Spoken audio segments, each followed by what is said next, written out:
Hello, everybody. Thanks for tuning in to Awakening with the Girls.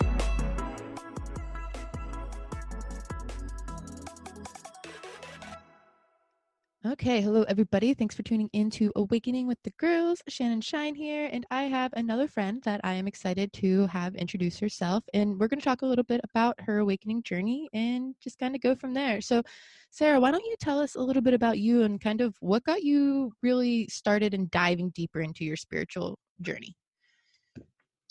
Okay, well, as I say, I'm Sarah. I'm Shannon's friend.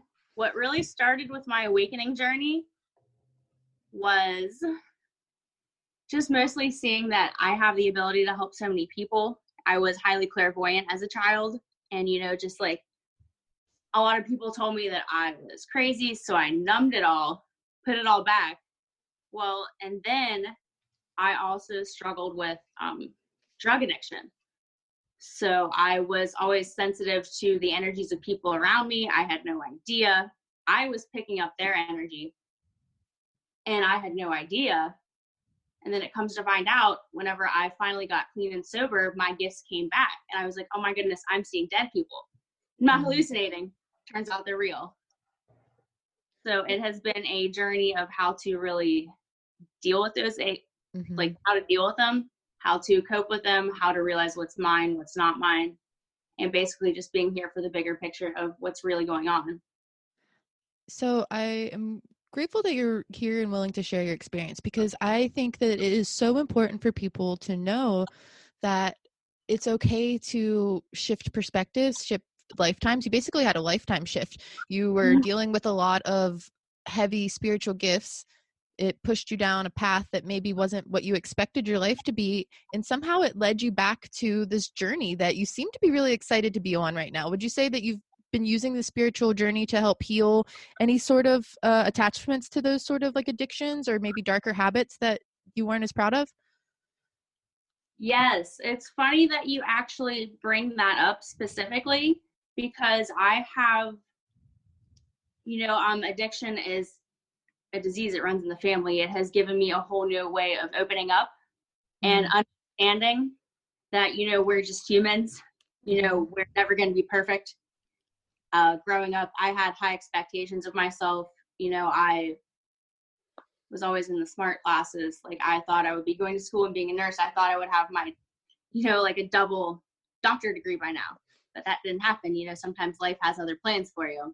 Do you think, go ahead.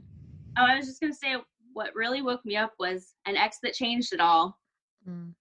And then all my gifts started resurfacing, because it's just you go through so much pain, and then you realize it's not just you, that you have the ability to help other people. And especially with like the drugs and the numbing, like I always played poor me, like, why is this happening to me? When it comes to find out, like, I've done all this damage to everyone else too that I had no idea about. But understanding this has allowed me to heal.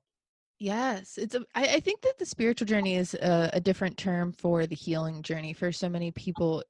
Some people go down more religious paths, some people go down more opening paths where they want to discover various forms of truth to them. Because yes, truth is said to be, it's like there is the ultimate truth, but to me, I think spirituality shows that there can be many different paths to the bigger outcome of kind of feeling loved, feeling healed, feeling accepted, which I think is really what like we're all searching for in some way or another, whether or not you would say you're in like a spiritual journey.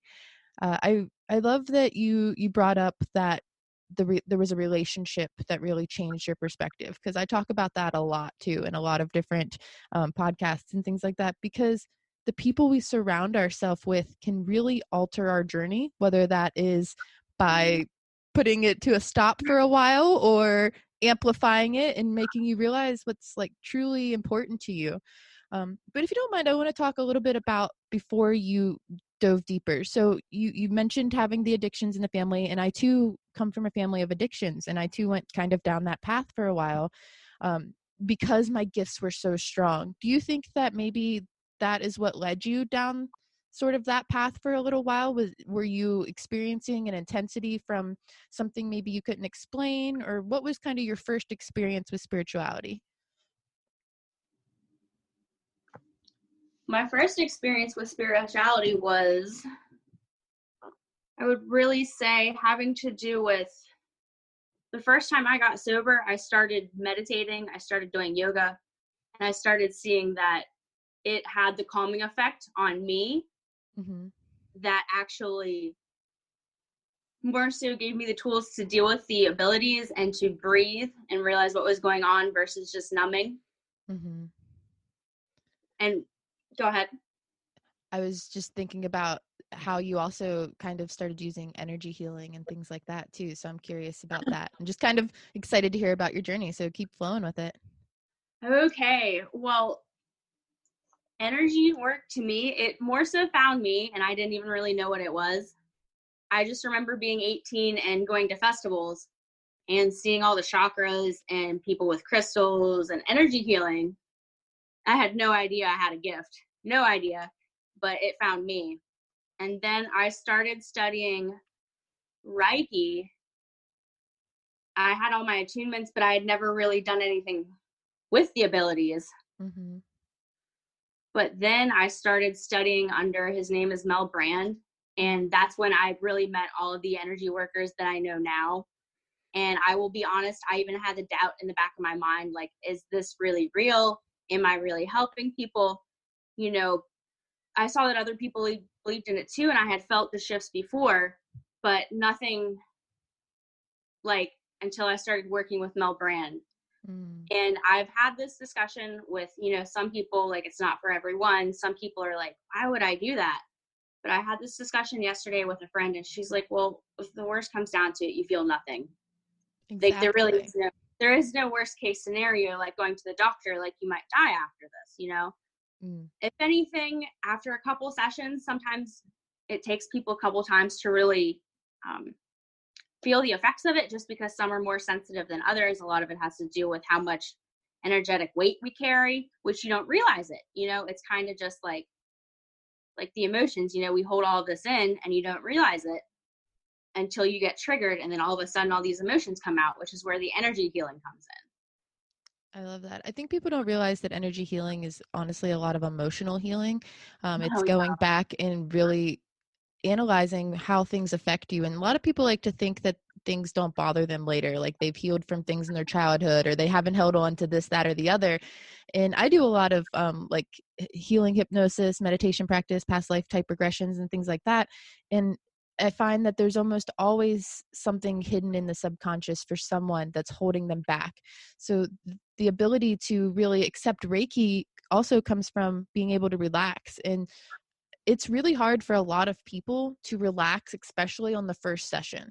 So I completely agree with you there, where you might not feel or realize the effects the first week or the first session, because you might just be so overwhelmed with emotions and wow. feelings and thoughts that come to you. You're like, I can't feel anything physically, but that's because it's energetically, it's emotionally, it's that experience.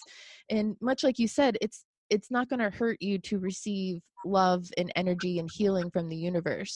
It may hurt you to take a medication that could maybe shut down one of your organs or something like that. And I'm not saying to not like follow medications and things if that feels like it's helping and serving your purpose. There is some importance to modern medicine, but these holistic practices, they've been around for since the beginning of time, and humans are still rocking. And there's a lot of just positive energy I've received from the holistic healing perspective versus when I went to like medical doctors and therapists regularly, and they wanted to medicate me because there were addictions in my family, and they were afraid I was going to have anxiety disorders and PTSD and all these things. And I may have some of those, but I've been able to treat them much better using my crystals and my energy healing. And I've seen people like you also that have just done complete 360s in their life experiences and realized what their gifts were, because I think everybody has some sort of gift. We all have some sort of clair something, whether it's sentience, audience,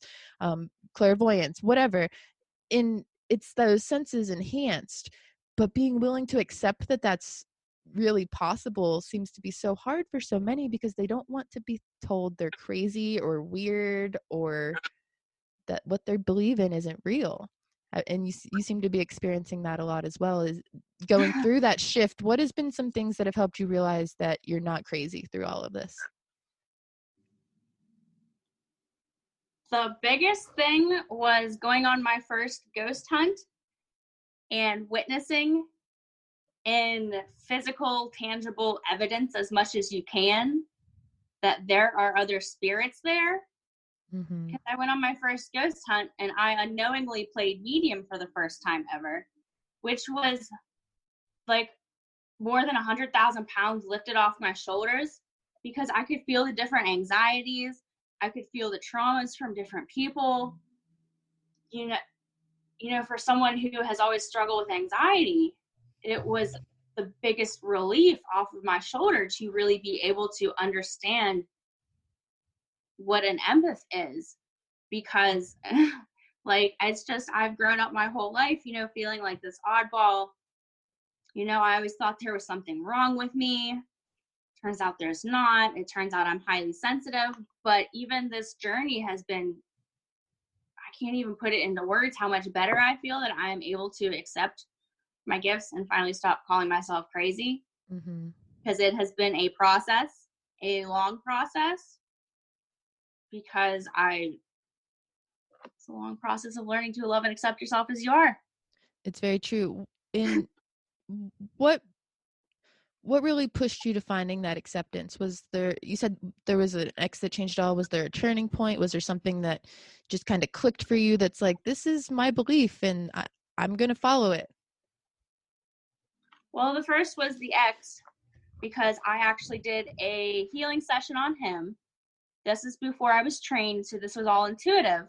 He had complained of a knot in his stomach for a very long time. Doctors couldn't do anything about it, but hurt him.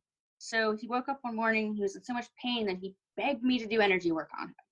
Well, about 7 minutes later, he started running around like a maniac, clutching his stomach. The energy work was working out. Mm. The body takes time, is slower to catch on. Well, about 45 minutes later, he could tell that it was gone, and he never had an issue about that again. Well, that didn't go over very well in the relationship because he told me I was crazy.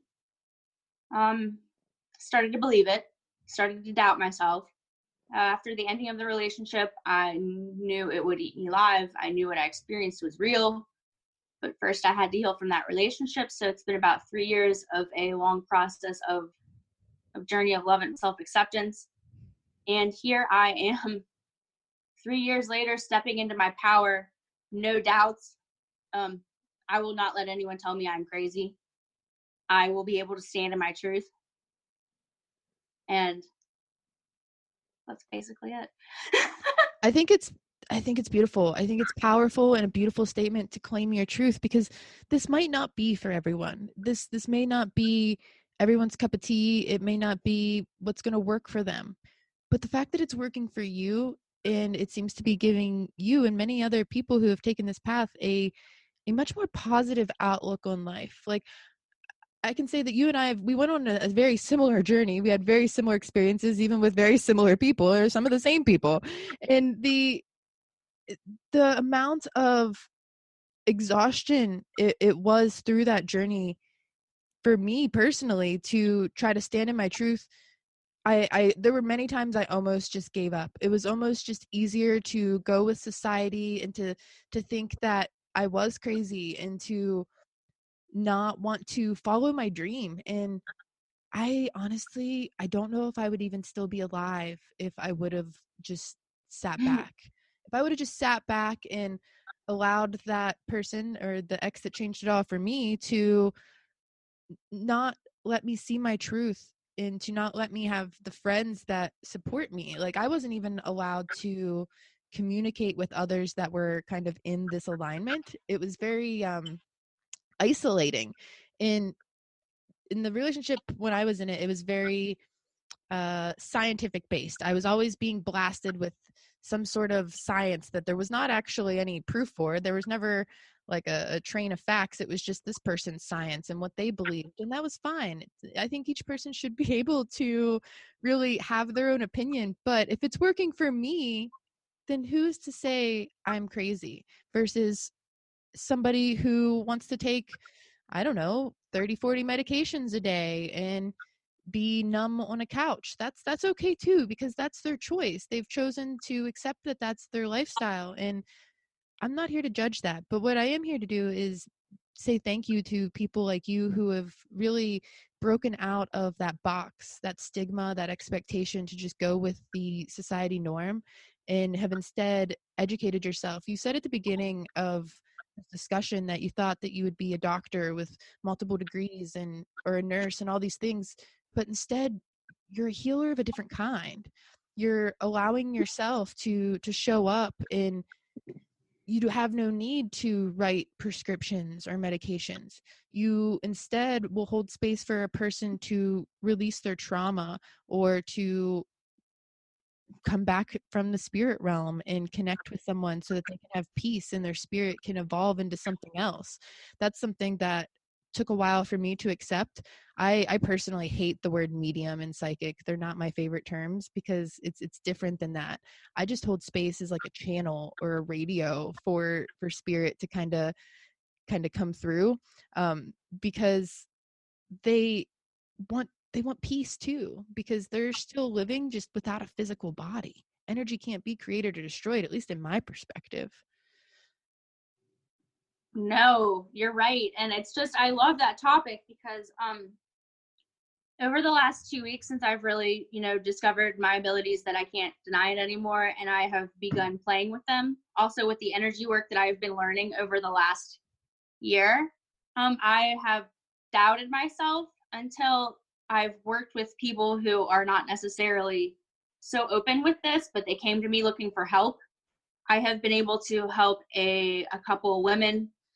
Their father just passed away, and the amount of guilt that they had, that was just all a big miscommunication between the deceased and the living.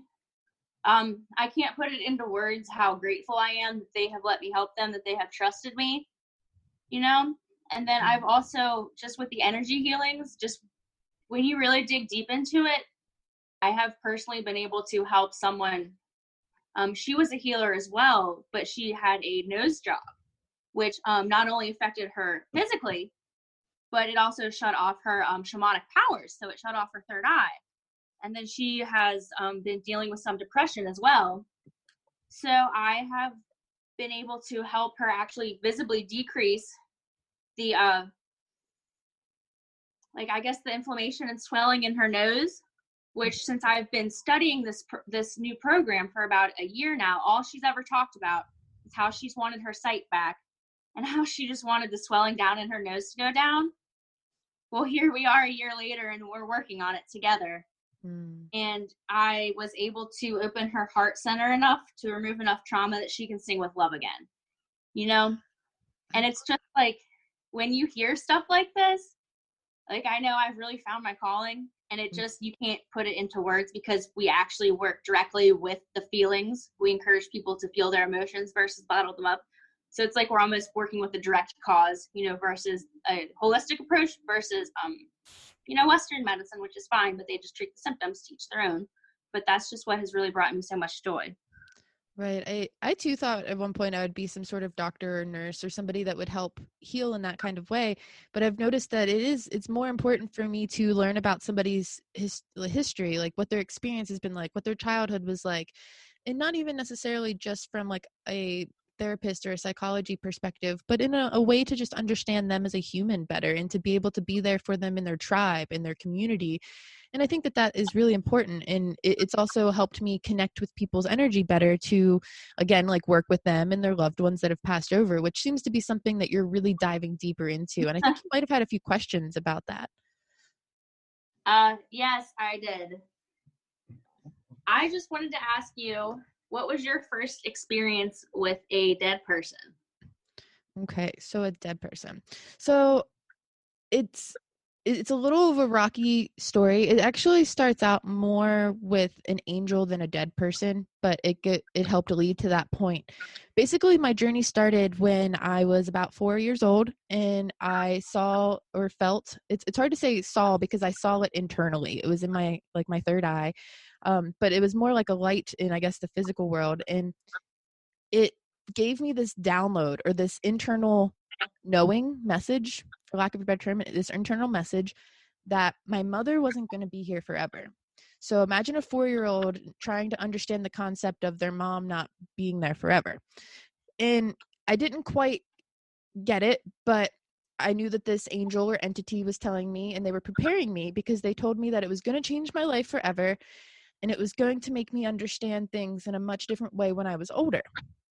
And I've had to like since analyze this experience a lot since I've grown.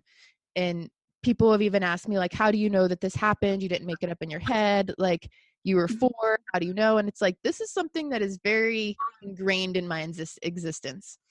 And I tried to tell my grandmother, and I tried to tell my dad, and I even tried to tell my mom. And my mom, and everyone's like, "You're 4, like calm down, don't talk about death, like you don't understand what death is." And I'm like, I know that there's this knowing that my mommy's not going to be here forever.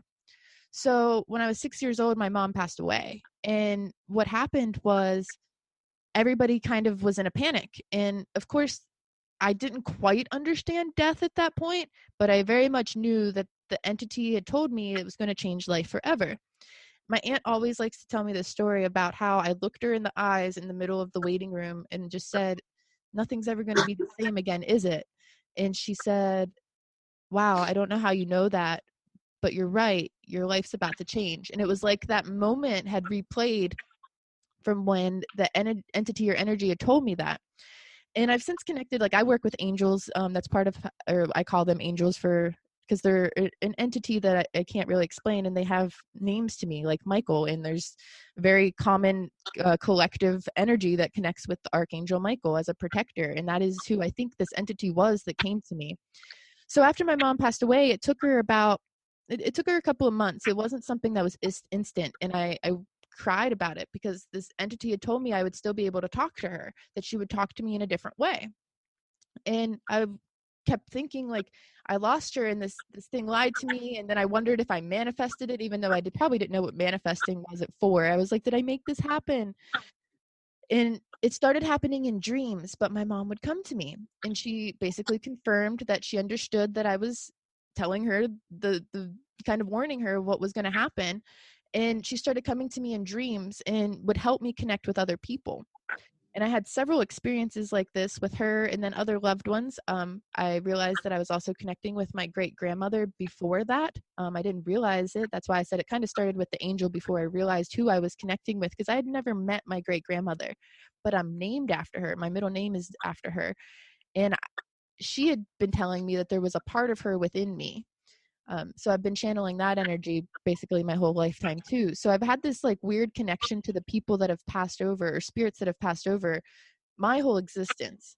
Now, much like you, in my teenage early 20s, I was overwhelmed by this connection because nobody around me would believe me.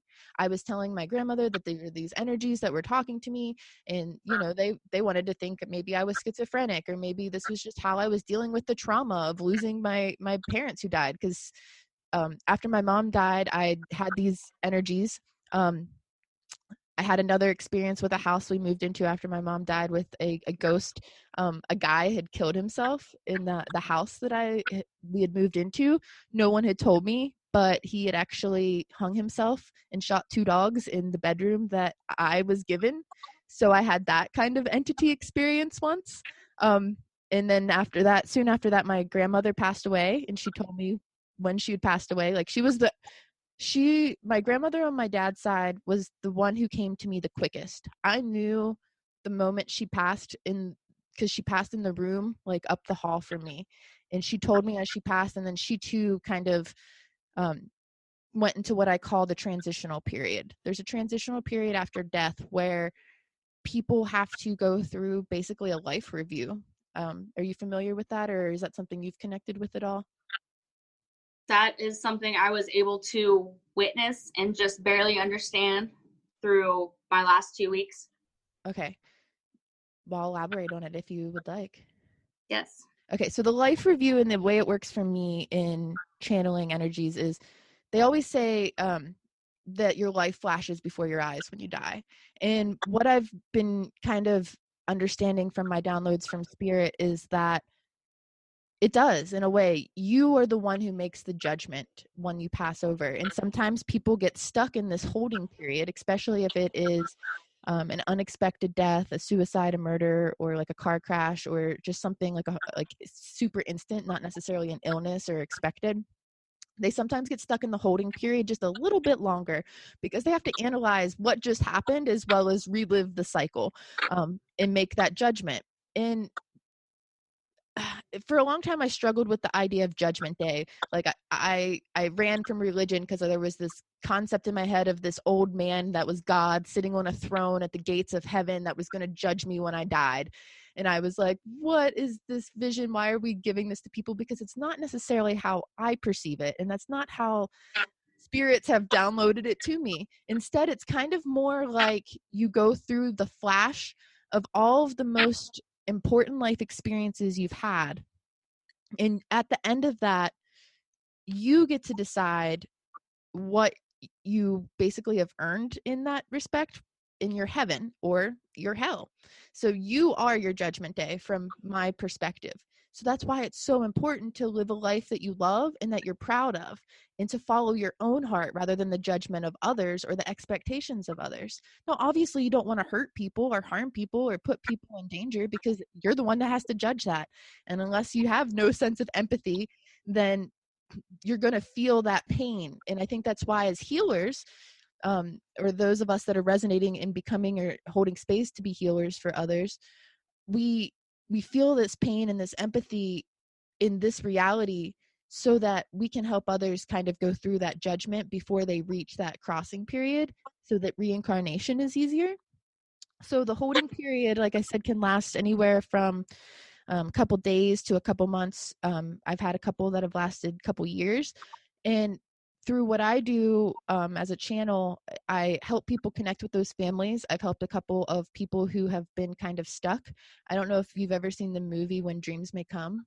If not, I highly suggest it. But make sure you have tissues ready because Robin Williams will make your heart overwhelm with lots of love, and just you'll want tissues. But it explained a lot about how the holding period can trap people who have went through like a suicide or an unexpected passing very quickly. And anyone that's kind of trying to get into the understanding of what the afterlife may be like, I highly suggest checking out that movie because it changed life for me. And that was What Dreams May Come, and it's got Robin Williams in it. But it's kind of how it's a very Hollywood version of what I kind of see the holding period as. And once they come out of the holding period, they typically like to send some sort of sign or connection to their loved ones, whether that is an animal or water turning on, or they'll show up in people's dreams. And most spirits want to give their family, friends, or loved ones some sort of sense of knowing they've made it. And most people aren't necessarily open to accepting it, or they don't know how, or they'll brush it off. But there are some energies that once they pass over, it's just it's not exactly what they expect, and they still don't necessarily believe that they should come back, and they kind of just end up in this other almost like lifetime in spirit world where they're experiencing life, but it's more like a dream. And honestly, sometimes I wonder if that's not what we're all experiencing right here. Life is but a dream. I think I answered your question. I hope I answered your question. Yes. Yes, no, you did. Thank you. I kind of go into channeling mode sometimes when I do record podcasts. I'm just like, okay, this is what wants to come out, guys. That's what Awakening with the Girls is here for us to kind of babble and hold that space. So let's talk real quick about your journey a little bit more. What is next for you? What are things that you're diving into right now? What is something that you would like to know more about, or anything like that? Well, my next journey is definitely continue pursuing channeling, just because I didn't know that we can help so many people.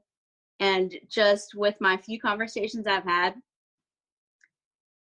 I realized that it's mostly just a lot of miscommunication, between the deceased, between the living. Mm-hmm. And if someone can be there to help relay it, then usually everyone gets their closure. And then we can move on with life. I love that. I think that that's important, and I wish there were more people willing to be channels in the world, because I think that we would realize how truly in this all together we really are. Even the spirits, like they just keep reincarnating. They keep having to experience life very similar until we all learn what it is we need to heal from. And spirits just kind of experiencing life through us. So the best thing we can do is to go with the flow and allow spirit itself to channel through us and be that light for others. So I'm really grateful that you're willing to be that light, and I'm looking forward to you diving deeper into that channeling journey. I know I recently shared it with you, but I kind of want to give a shout out to anybody listening that I did a video and a couple podcasts on channeling specifically. You had mentioned that you wanted to be able to connect with those that had passed over in a deeper way, and I sent you a meditation video. Did that help you at all, or did you have any sort of reflections from that experience? Yes, I actually did it for the first time last night, and I would like to say that it really does work. It works very well. I was actually surprised at how well it worked. I only spent a few minutes in the meditation because I was actually shocked at how well it worked. But I had it was my friend's parents come forward, whom I've been working with, and it was this, like I said, this is all just mind-blowing to really, because I'm still understanding that this is all real. But it's just crazy how they come forward and they have messages and you can actually sit down and, you know, speak with them, and that it's all real. Yeah, it's very real, at least to those of us that wish to believe and accept that this can be a part of our magic and our reality, because life is magic. And I like to say that if you feel like there's a energy that is past, a loved one that is past, that is speaking within you, you can hear their voice, you can feel them within you, that's them reaching out to you and asking you to be there and to witness that they are still existing in some sort of frequency. So thank you for doing that. I'll put the link to that video or that audio in comments so other people can maybe try that meditation. I'd love to get feedback from it. I think you're a part of the Bring Me to Life community on Facebook. If not, I'm going to make sure that happens. And anyone that's listening, I hope you're a part of the Bring Me to Life community group on Facebook. And if you have anything you'd like to discuss or maybe feedback from this discussion in general, we would love to hear from you there. Is there any place, do you want people to be able to find you? Do you want to give a shout out where people can find you if they want to connect with you and your offerings in the world? Well, as of right now, I'm only on Facebook. Okay. So Sarah Coddington, if you want to find me. Cool deal. Well, if anyone is interested, I will send them your way. And yeah, I really enjoyed having you here today. Is there anything else you'd like to say before we end out? Yes, I wanted to say thank you for having me. And if anyone else is going through the awakening process, please don't feel like you're alone. There's always someone there who is there to help you. I will help you personally. Just the main thing is, please don't go crazy by yourself and isolate. Please, there are plenty of people out there who will help you and reassure you that you're not crazy. Thank you. That's what this podcast is all about. It's a reminder that we're all on a wild roller coaster of a journey together. And what's most important is to stay awake and shine on always. So until next time, I hope you guys check out bringme2life.com. There's plenty of awakening content for you there. And I am excited for you to tune into the next episode of Awakening with the Girls. Bye.